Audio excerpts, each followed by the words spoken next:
If you dreamed or had a nightmare, never say this. What is this? Listen carefully to this video from beginning to end, and I'm sure that, God willing, you will have an amazing vision of the world of dreams. How do you interpret them, and how do you bring blessings into your life? Because it is very relevant to your daily life, day by day. Listen carefully. I'm going to start with an amazing story.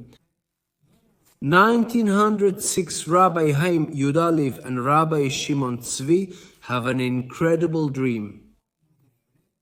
I'm going to base myself, it's a true story, I'm going to base myself. One of the versions I heard, it's impressive, I'm saying it in my own words, but listen carefully to the story. They dream the same impressive dream, and they're in Jerusalem, they dream. And basically they dream. And basically they are two people, two elders, like two great old rabbis. They were young rabbis, two great elders, who come and say to him, you. And for example, if they spoke with Shimon Tzvi, they would say, you, Shimon Tzvi, and Rabbi, and Rabino.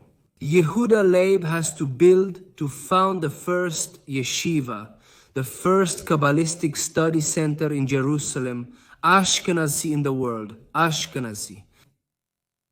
Very good, very good. They dreamed.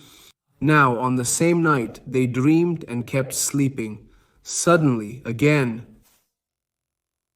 they turned over to keep sleeping, and again like that, think in parallel, each one in their own house. In the middle of the night, when they saw, obviously they were very wise rabbis, they were young, but also very wise, they realized, obviously, that they had to talk with the other rabbi. Therefore, the two of them got up that cool night, that beautiful coolness of Jerusalem, near the Mahane Yehuda market, relatively close to the western wall in the old city of Jerusalem, just a few minutes walk away, a beautiful place. They get up, think, 1906, they get up and start walking from the house. From one rabbi's house to the other, and so vice versa. They start walking and suddenly they meet, they think. In the middle of the night, both of them say, where are you going? What are you doing? Obviously, both of them, very impressed, say, I wanted to go talk to you. And you? Me too. For what? Did I have a dream? The other one hasn't given. I also had a dream. What did you dream? Two great rabbis. How? How many? Two great rabbis with white beards, elders with radiant faces. They ask me that I and you. What did they ask you? That I too, that I and you. That we build, yes, that we build a center of studies, yes, a Kabbalistic one, where in Jerusalem we dream the same thing.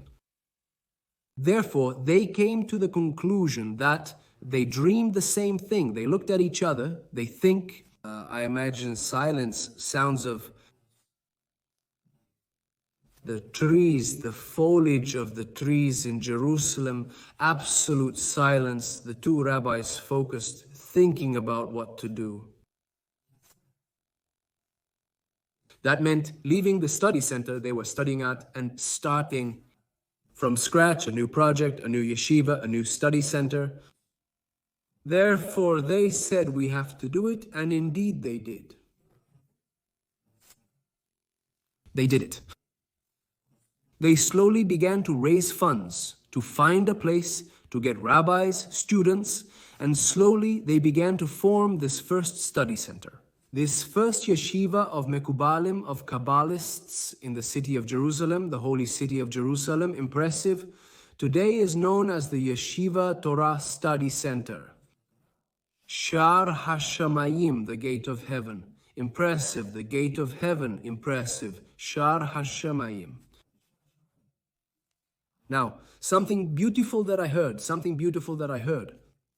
They were young, they started studying there, they began to be the founders and to study slowly, to teach, until the two great rabbis really became Rashi Yeshiva, who are basically the directors, the head rabbis of the yeshiva. It's a position, it's a place of great responsibility, of great honor, obviously, to be the director of. The yeshiva is basically like being the chief rabbi of the study center.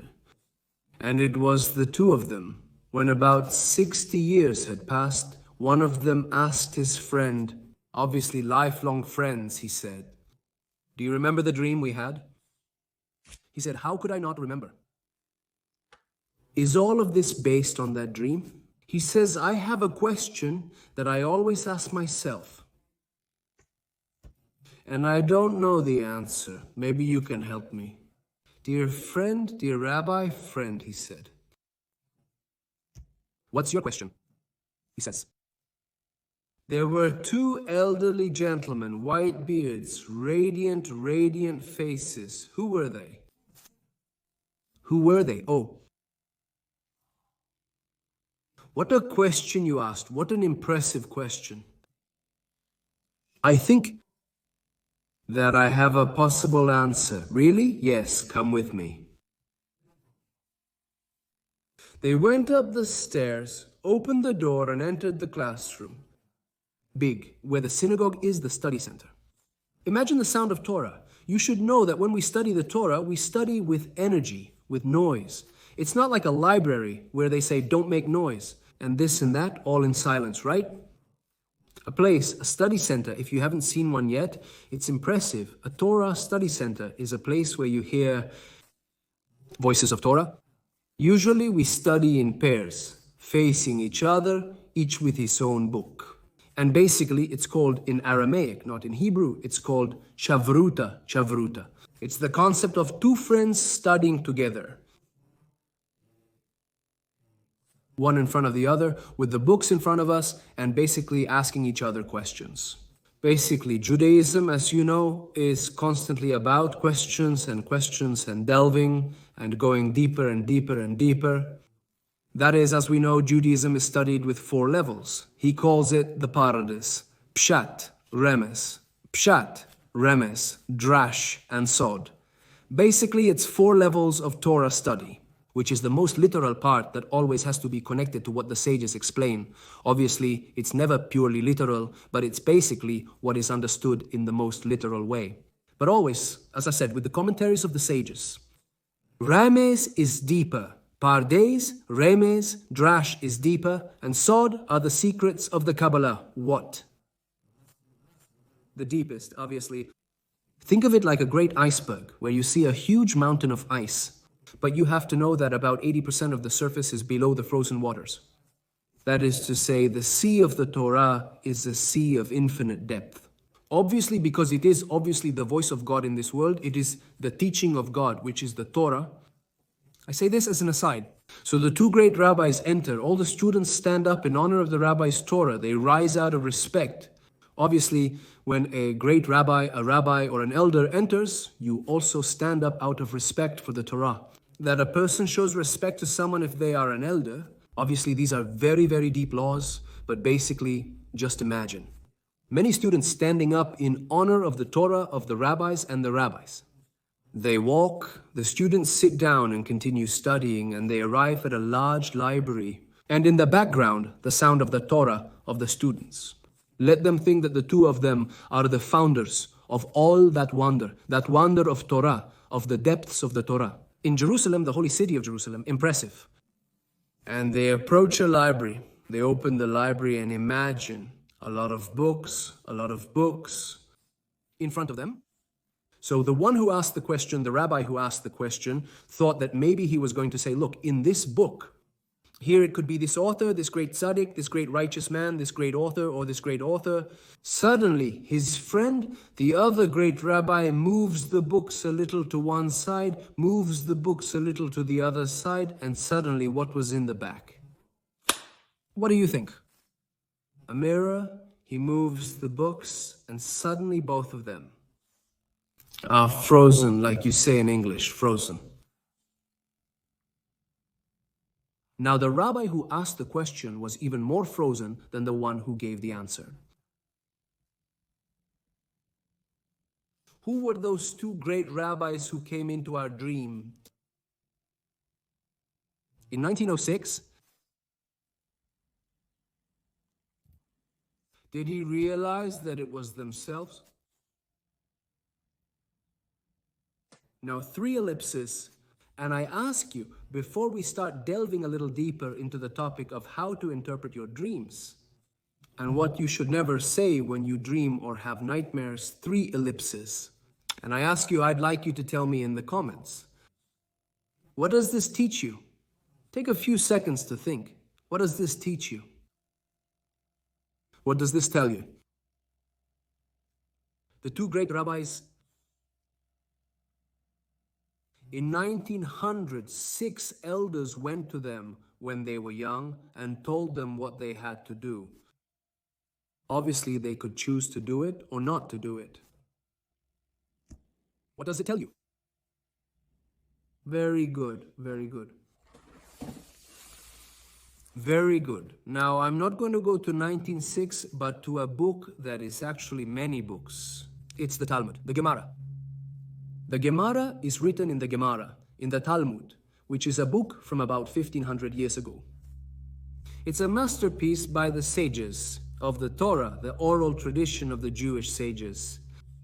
Basically, they say, I'll translate it directly into Spanish, that dreams follow, or rather, the outcome of dreams depends on their interpretation. I'm translating it freely. The results of dreams depend on their interpretation. What does it mean? What does it mean? Now, I'm going to go back to the first question I asked you. If you had a dream or a nightmare, never say this if it's something negative or potentially negative. What's your interpretation? Therefore, you have to be very careful. For example, not to say negative things about dreams, especially with someone who will say yes if you dream this and will give you a negative interpretation. Why? On a simple level, let's say not you, but someone who is given a negative interpretation of a dream or of their life in general. And does the person believe it a little or a lot? What they hear affects their soul. By soul, I don't mean the deepest part of their being, but their personality, their daily life. They tell them, yes, if you dreamed this or if you did this, then this and that will happen. And especially if they bring up topics of superstitions and all kinds of negative things. Can a person who is sensitive to all this really be affected in their life? In other words, it won't be neutral for them. It won't be neutral, it will really affect their life. Because the person believes what they hear. Obviously, in more spiritual matters like the topic of dreams, our sages explain that dreams follow their interpretation. Obviously, the Jews. If someone has a dream and really wants to delve a little deeper, to delve, obviously you go to a great sage you trust, obviously. He's a great sage. He's sure to give you a good interpretation. He'll find it. How, from that dream, to look for a good way to strengthen the person who asked the question, to help him improve. Obviously, you have to think. I'm going to say this in Hebrew because I think this might help you. In general, not only is the topic of dreams mentioned. There is nothing outside of God. If you incorporate this concept that there is nothing outside of God, there is nothing that God does not control. And you connect directly with God, right? Superstitions or things that can surely be a product of your imagination or someone else's imagination that can bring you harm or influences, you connect directly with God. That takes away all your problems and gives you an incredible inner freedom.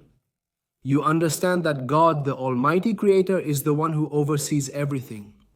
There is no detail in this world that God does not oversee every moment. Our sages explain that every blade of grass that exists, every piece of grass there is, it has a private angel. Obviously, God sends an angel to tell it at every moment, grow, grow, grow. Every moment, God supervises this world. To the millimeter. Obviously, for you, if a blade of grass has a private angel that tells it to grow at every moment. Obviously, you who are a person, you have a soul, God loves you and trusts you. He wants you to fulfill your mission in the world and He is with you constantly. Connect directly with God. Basically, you should know that the first commandment in Hebrew is Anochi Adonai Elohaicha Asher Hotzaiti Shamaretz Mitzrayim Mibet Avadim. What does it mean? Should I say it in Spanish? I am God, your God, who brought you out of the land, Egypt, from the house of slavery. And it's very important that God speaks on a personal level. Who brought you out? I am God, your God. He is the one who guides us and fills the emptiness. The second commandment is Lo Elohim Ajerim al Panai. You shall have no idols before me. It is the total prohibition of idolatry. Praying to living or dead people or to objects of any kind of material is forbidden. Obviously, unless it is God the Almighty Creator. Therefore, the second commandment is the total prohibition of praying to or addressing anyone else. Or basically putting your trust in something or someone to help you. That is proper idolatry, as they say. A person who puts their trust in or prays, God forbid, is committing idolatry. Or all kinds of things that the direction is toward something or someone, a dead or living person who supposedly is going to help them. And they don't turn to whom they should. They have to turn to God, the Almighty Creator. That is idolatry. I mean, the second commandment is very clear that God abhors that. Obviously, in other places in the Torah, it says, obviously, explicitly, the prohibition of Avodah Zarah, as it's said in Hebrew, or idolatry, obviously. Therefore, God, the Creator, is the one who controls everything. So, if you understand this, that God is the Creator who controls everything and creates you, every moment He gives you life, every breath you take. Each neshima in Hebrew is a breath of life that God gives you as a gift. And the word neshama, as I mentioned in other videos, neshama and neshima have the same letters. Each neshima, with every breath you take, God gives you life, soul, and breath. The same letters, basically the same root as the letters in neshama. You even hear it, neshama, neshima. Therefore, God gives you life so that you can fulfill your mission in life. Therefore, let's go back to the topic of dreams. How do we interpret them? In fact, I want to tell you something important. Our sages explain, if someone dreams about certain things, what does it imply or what hint is God giving us? Very well. There are things that are said to be negative. It may sound like something negative if someone dreams about them, and basically inspiration is something positive. For example, having abundance. But if someone uses their intuition, their particular perception of what they believe, and they start to speculate all kinds of ideas without any basis, and they can come to completely disastrous conclusions. Therefore, the topic of dreams is always very important. It's just an example. But in everything in your life, you should always go to a Jewish sage from Orthodox Judaism, someone you obviously trust to follow Jewish law, and someone you can really seek advice from. And surely, you will generally find answers that are the opposite of what you thought. On the one hand, especially on more spiritual topics, obviously not logical things, but when it comes to a dream. I dreamed about this thing, so I think, no, surely the sage would tell you no. Our sages explain that if you dreamed about this. There may be a hint that has to do with this or that thing, which could be something excellent. Therefore, you have to be very careful with personal interpretations that have no real basis in the Torah, since basically the Torah is the will of God in this world. In fact, the word Anohi is the first word of the first commandment, which would literally be I, Anohi. Yesterday I was complaining about it, I am God, your God. That would basically be the translation, but our sages explain that the word Anohi hides an impressive acronym, which is like this in Aramaic, not in Hebrew, in Aramaic, which is the language that was spoken in Babylonia. It says like this, Ana nafshik. David is me, my soul, I wrote it and I gave it. Impressive. Therefore, God hints to us in the first commandment, in the first word, the first commandment that God basically made, in a metaphorical way. He wrote his soul in the Torah and gave it to the Israeli people. For what purpose? To bring blessing and light to the rest of the nations and the whole world, for all humanity, God willing. That's the purpose. We came into the world with a lot of humility, a lot of responsibility, and a lot of joy. What joy and what responsibility at the same time. We, the people of Israel, have to be a light to the nations. To teach Torah, to help, to create blessing, and everything good for humanity, which is God's world. That we love God, we love His humanity, His creatures, all His creation, thank God. So this is very important. Now I want to round off the class with the first dream of the two great sages, Rab Haim and Udal Leib. And Rabbi Shimon Tizevi, what does this dream tell us? What does this dream tell us? First, it's something, if you wrote it down, if you haven't written it down yet, write it down, and if not, if you want to. After class, I'll see you in the comments, and I'd love to see what you wrote. What did this dream tell you? But I want to tell you a little, share with you what I feel about this dream, basically. Finally, the best version of those two young rabbis came from the future to the present, to that 1906, and told them, look, you have a very great potential, and you have, basically God gave you this gift, which is this message. On the level of dreams, an incredible dream that both of them had simultaneously on the same night. Incredible. It's obviously something impressive, an impressive divine providence, but you can also go to smaller dreams. But let's talk about this dream first. Basically, the two luminaries who came from the future to the present, to 1906, they told them, look, you have this opportunity, you have very unique qualities, and you, God trusts you, that you will believe. They founded the first Yeshiva of Mekubalim, the first Ashkenazi Kabbalist study center in the holy city of Jerusalem. You can obviously do whatever you want. You have a gift, which is the book of free will. You can continue studying where you study, be good rabbis, and have an excellent life of Torah in Israel. But would you be missing out on the most precise mission for you? If you live the life you're living now and don't listen to this dream, will you live a proper, happy life? Very well. But when you are old and see what you could have achieved, you would have said, why didn't we listen to the dream we had? We had another mission, much more precise than the one we did. The one we did was correct, but it wasn't the precise one. It wasn't the precise one. But thank God they listened to this gift from God. Obviously, it was something on a logical level. Both of them dreamed the same thing on the same night. It was something excellent, which was to teach Torah and build a yeshiva. It was something that was excellent in every way. You have to be very careful. Someone can't just dream something and say, God sent me this hint, and then think God is allowing them to do something negative.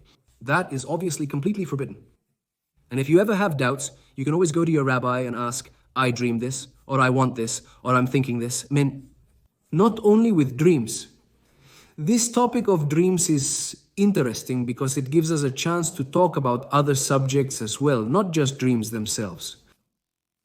Therefore, whenever you have a doubt, it's always very important to counteract it. With a great Torah sage who can tell us what he thinks, what his opinion is, if the direction is correct, if this is what he understands God wants for us, obviously, the great sage knows the Torah, knows Jewish law, and obviously always bases himself on very concrete elements of the Torah. So may we always have the merit to go through life to fulfill our dreams in this world, that is, to live dreaming and to fulfill those dreams. What does dreaming mean?